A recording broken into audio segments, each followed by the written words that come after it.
이게 이런 일이 있을 때마다 근데 법사위에서나 항상 민주당에서는 또 한동훈 장관하고 설전을 벌이고 한동훈 장관의 태도에 대해서 지적하는 얘기가 나오잖아요. 장관님, 저한테도 그렇습니다. 그렇습니다. 좀 해보세요. 그렇게 질문해 주시면 제가 그렇게 하겠습니다. 좋아요.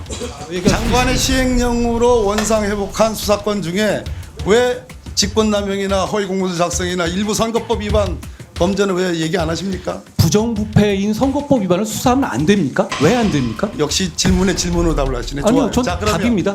잠깐 요 지금 법무부 장관과 검사 유기내 청구에 대해서 물어보는 건데요. 그럼 제가 어쨌건 이거는 말씀드렸죠. 네 분의 헌법재판소 재판관께서 하셨는데 그분들의 사과할 의견은 중요하지 의향이 않습니다. 없다라는 말씀인 거죠. 제가 사과할 문제가 아닙니다. 사과할 문제가 아니다. 큰일 났네요. 알겠습니다. 그러면은 이러한 결정이 일부 민변이나 우리법연구회나 국제법연구회 출신 재판관들에게만 한정된 결정이라고 볼 수 있습니까? 지금 핵심을 잘못 이해하고 아니 계신데요. 제 질문의 핵심 먼저 답을 해주세요. 그거에 대한 답을 네. 드리는 거니까 들어보시면 됩니다. 자, 취지가 지금 이거는 왜 그분들이 아예 판단을 안 하고 각하느냐의 문제거든요. 저희는 장관님, 이 답을 듣기 위해서 장관님, 여러 가지 가능한 장관님, 법적 구성을 했던 겁니다. 장관님, 제가 질문한 게 그거 아니잖아요. 제가 질문한 거에 제발 좀 답변을 좀 해주세요. 예, 그리고 위원님 말씀하신 것처럼 저를 편을 들었다고 하는 거는 저는 그분들에 대한 모독 장관님, 제가 질문하는 것에 제발 답변을 좀 해주셔야 제가 다른 질문을 하죠. 저는 제가 답변하고 생각하고 있는데 한다고 생각하는데 그렇게 생각 안 하시나 보죠? 그럼 다른 거를 차라리 여쭤보겠습니다. 현장에 계셔보니까 어떤가요? 이번에 한동훈 장관의 태도에 대해서랄까. 그쵸. 법사위에서 다들 법사위가 재밌다. 하나는 이재명 대표가 한 푼도 안 받았기 때문에 사실이 아니기 때문에 일 가능성. 두 번째로는 검찰이 무능하기 때문에 그럴 가능성. 두 가지 중에 하나 알겠습니까? 지금 다 하신 건가요? 아니요. 일단 부동산 업계에 대해 현황에 대해서 의원님 누구보다 잘 아시지 않습니까? 자, 김만배 누나와 뭐라 그럴까요? 봉숭아 학당 같다. 질문하고 주고받는 게 봉숭아 학당 같고 재밌다. 법사위가 제일 재밌다 하시는데 이게 칭찬인지 비아냥인지 모르겠습니다. 비아냥이에요. 그렇죠? 네. 저는 운임법을 썼지만 직설법을 쓰시는군요. 제가 한동훈 장관과 이제 같이 상임위에서 현안 질의를 한 게 작년 9월부터로 보면 한 6개월 돼가는 것 같습니다. 불나온 피해자분들이 장관님이 발표한 뉴스를 보고 좀 기뻐하는 뉴스가 설전에 있었으면 진짜 좋겠습니다. 저희 정부는 이 전세 사기에 관해서 피해자의 편이고 어떻게든 간에 도우려고 최선을 다할 겁니다. 말씀하신 지적 꼭 감사드리고요. 이 부분 어떻게든 해결해서 설 전에 저희가 답을 드리도록 하겠습니다. 예, 그리고 좀 유연하게 운영할 수 있는 내규도 있으면 좋겠습니다. 좋은 지적 같습니다. 예. 이제 저하고 한동훈 장관하고는 학번 동기인데요. 대학은 다르지만 저희 세대를 선배 세대들이 뭐라고 불렀냐면 신인류라 그랬습니다. 이놈들은 정의할 수가 없다. 도대체 뭘 좋아하는지. X세대인가요? X세대입니다. 정의할 수 없는 신인류다. 저는 법무부 장관도 이런 법무부 장관은 본 적이 없다. 말도 엄청 빠르죠. 시작하면 막 정신없이 달려갑니다. 그리고 지지 않죠. 검찰이 과거 인혁당 사건에 재심으로 이어져서 무죄가 확정될 때까지 저지른 잘못이 과거에 있었죠. 지금 검찰이 한 건 아니고 과거 검찰이 있습니까? 과거 없습니까? 검찰을 의인화해서 말씀하시는 건 아닙니다. 아니 뻔히 아는 얘기는 좀 인정하고 갑시다. 과거 검찰이 잘했습니까? 잘못했습니까? 이 사건과 관련해서 말씀을 하세요. 그냥. 저런 태도에 대해서 답변을 하세요 그냥. 네, 말씀하세요. 질문했으니까 답변하세요. 제가 위원님처럼 반말을 하진 않았죠. 그따위 태도를 보이면 제가 그따위라는 식의 말도 하지 않았고 그 보신 자료를 한번 자료 제출을 해주실 수 있겠어요?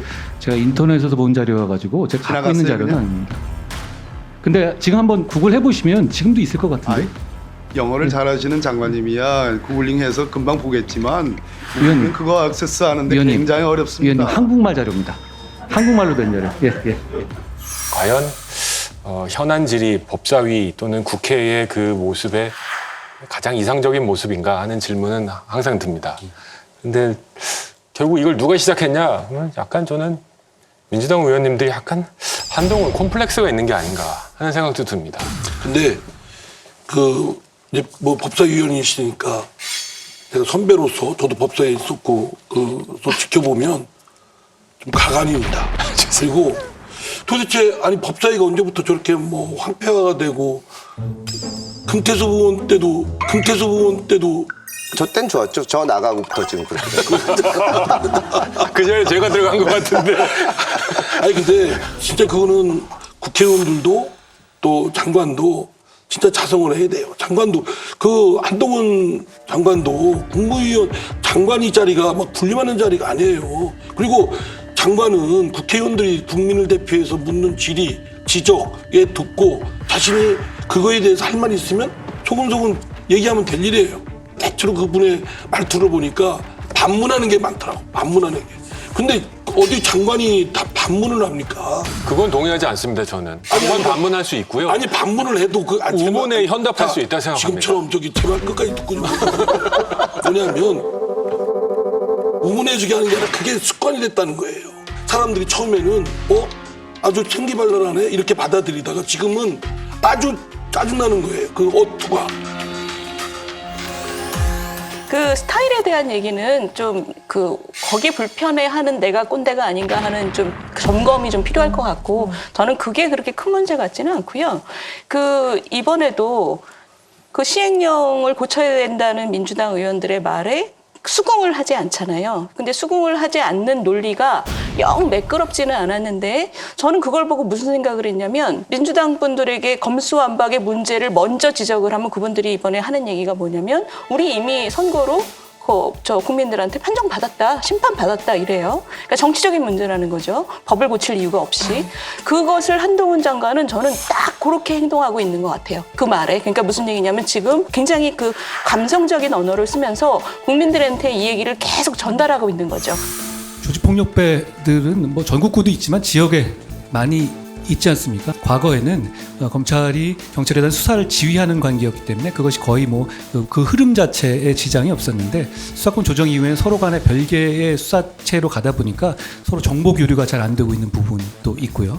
저는 왜 도대체 깡패, 마약, 무고, 위증 수사를 못하게 되돌려야 한다는지 그 이유를 오히려 묻고 싶습니다. 그러니까 이 얘기는 민주당이 우리 이미 선거로 심판받았다라고 얘기하는 것을 선거까지 이 얘기가 계속된다면 당신들 또 한 번 심판받아야 될 거다라는 얘기를 지금 하는 거예요, 사실은.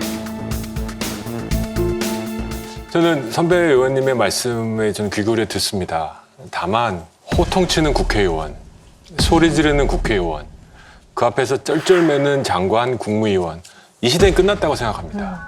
장관 불러놓고 호통치면서 카타르시스 느끼는 그런 국회는 끝났다고 저는 생각합니다. 국회가 행정의 기능을 담당하지 않는 한 장관과 국무위원들을 불러서 질의할 때 만약에 예를 들어서 10시에 시작한다 그러면요. 우리 한 10시 20분까지 시작도 안 하고 국무위원들 다 앉혀놓고 있습니다. 이런 못된 버릇, 마치 국무위원들을 길들여야 국회에 위상이 쓰는 것 같은 버릇들. 우리는 소통치고 들으세요 막 이러지 않습니까? 선관위 사무처장 일어나세요. 뒤로 가요. 뒤로 가세요. 아니 제가 국회의원 11년 하면서 위원장의 허락 없이 이석하는 피감기관장 처음 봅니다. 의원이 지휘하고 있는데 이석하요? 이러세요? 그저 봉급 좀 받기 위해서 먹고 살기 위해서 그러는 겁니까? 나는 부끄러워서 고개를 못 들겠어요. 차라리 학교물고 쭉 찍어 뭐하러 그런 짓 합니까? 응? 들으세요. 이런 식으로 얘기하는 거는 저는 곤란하다고 생각이 들기 때문에 들으세요 좀! 들어요! 어디 이런 말을 세상에서 합니까? 사회 나가서 상대방하고 대화하는데 들으세요 하면 그 미팅은 이제 끝난 겁니다. 다시 안 만납니다, 그 사람은. 너무너무 잘못된 거죠. 10시 20분에 시작하신다고 하는데 의사진행반을 하고 나면은 점심이잖아요. 그렇습니다. 그래서 오후 돼야 시작하잖아요. 아니 거기 모셔다 둔 분이 한 4, 50분 되는데 이거를 지금 인건비로 따지고 이분들이 가서 자기 일 했으면 얼마나 많은 일을 했겠어요. 근데 이분들 모여놓고 뭔가 좀 반박하려고 그러면 어따 대고라니요. 이런 세상은 끝났다고 저는 생각합니다. 좀 과거처럼 그냥 뭐 1년에 3, 400개씩 하지 말고 좀 제한해서 할 수 없습니까? 이 의원님 정말 좋으신 얘기인데 잘 들어보십시오. 저희 가맹점주들이 똑같은 자영업자입니다. 갖고 있는 게 아니라 점주들입니다. 다. 예. 아니 사업하는 사람이 아니 이거 좀 너무 하신 거 아니에요? 아니 사업하는 사람이 사업을 영위하는 제가 다른 일을 하다 이걸 들어온 것도 아니고. 다음 대통령 들어서 뭐 좀 내라 그러면 다 또 들으실 거예요? 그럼 또 나오실 거예요, 청문회? 국회에서 입법을 해서 막아주십시오. 이런 것들이 오히려 한동훈 장관이 갖고 있는 여러 가지 아쉬운 점에도 불구하고 국민들이 자꾸 한동훈 하는 이유가 아닌가. 우리 국회의원들도 그런 면에 대해서는 다시 한번 생각해보고 새로운 스타일로 새로운 모습으로 좀 질의하는 습관과 그런 방법을 좀 터득했으면 좋겠다 싶습니다. 바로 시간 끝나셨어요? 의사진행반은 또 그 말씀 다 오르시고요. 뭐 그러니까 누가 잘했다 못했다가 아니라 법사위를 TV 통해서 보는 그 국민들 입장에서는 같은 동료인 제가 봐도 너무 불쌍스러운데 잘 얘기가 안 들려요. 장관이 하는 얘기도 국회의원이 하는 얘기도 그냥 서로 좁쌀 싸움을 하고 있는 거예요. 누군 잘잘못을 따질 겨를도 없어요. 그러니까 그렇게 비춰지는 법사위의 광경이 저는 법사위원들이 좀 자성해야 된다. 제가 돌아와서 위원장님께 잘 전하도록 하겠습니다.